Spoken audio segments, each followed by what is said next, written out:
Hi, my name is Clemence, and I help people write their memoirs and publish books about their family history.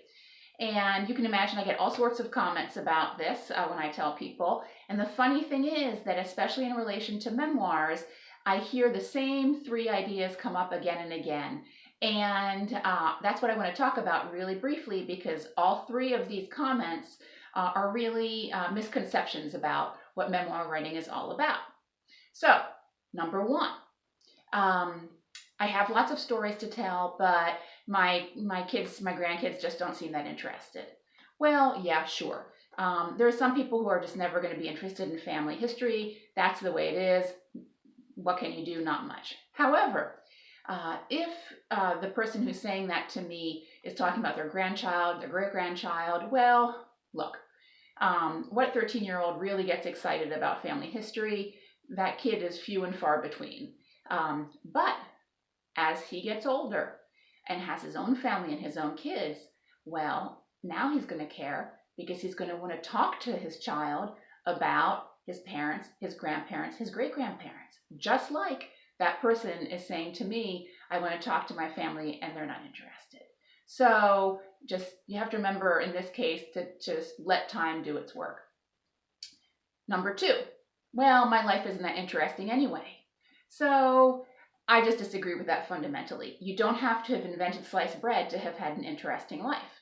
First of all, the people who read this are going to be people who love you, right? So they're going to love hearing the stories.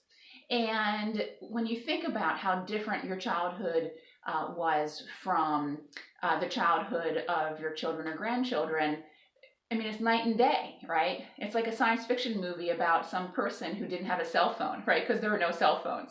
Um, and that in and itself is just interesting, right? Because it captures a time and a place that's just gone. All right, number three. Oh, writing your memoirs is an ego trip. So not at all. Absolutely 100% not at all. In fact, it's the opposite. It is one of the greatest gifts you can give your family. It's a gift of love.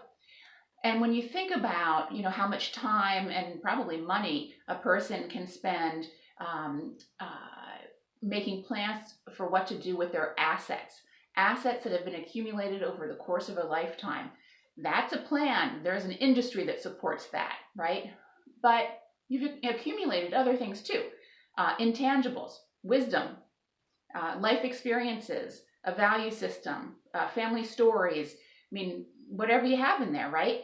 And there's very infrequently is there a plan to pass that on. And there's certainly no industry that supports it, right? So when you think about how important those things I rattled off are, your value system, your family history, your life experiences, that's just not an ego trip. It's just not.